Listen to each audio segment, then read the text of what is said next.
بسم اللہ الرحمن الرحیم۔ السلام علیکم ناظرین، یہ واقعہ ہے ایک صحابی رسول کا کہ ان کے انتقال کا وقت قریب آ گیا، لیکن جان نکلنے میں بہت تکلیف ہو رہی تھی۔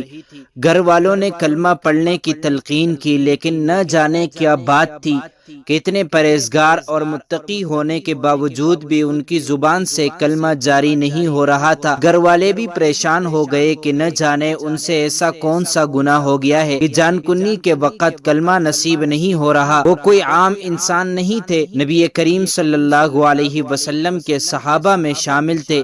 ان کا نام علقمہ تھا، چنانچہ ان کی بیوی نے نبی کریم صلی اللہ علیہ وسلم کی خدمت میں یہ اطلاع بھجوائی کہ باوجود تلقین کے ان کی زبان پر کلمہ جاری نہیں ہو رہا۔ آپ نے فرمایا کہ علقمہ کے والدین زندہ ہے یا نہیں؟ بتایا گیا کہ صرف والدہ زندہ ہیں، لیکن وہ کسی وجہ سے ناراض ہیں۔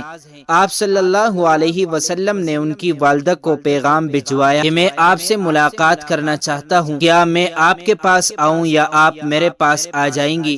ان کی والدہ نے کہا کہ اللہ کے نبی، میں آپ کو تکلیف نہیں دے سکتی، میں خود حاضر خدمت ہوتی ہوں۔ چنانچہ وہ آپ صلی اللہ علیہ وسلم کی خدمت میں حاضر ہو گئی۔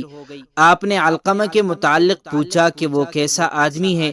ان کی والدہ نے بتایا کہ وہ بہت نیک ہے، نماز روزے کا پابند ہے، لیکن اپنی بیوی کے معاملے میں میری نافرمانی کرتا ہے، اس لیے میں اس سے ناراض ہوں۔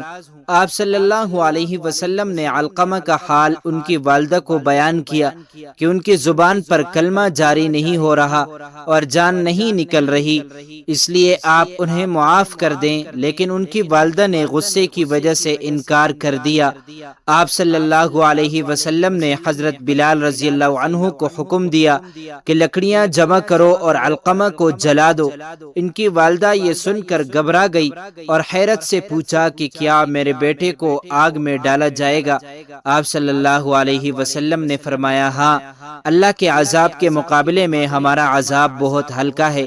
خدا کی قسم، جب تک تم اس سے ناراض ہو، نہ تو اس کی کوئی نماز قبول ہے نہ صدقہ۔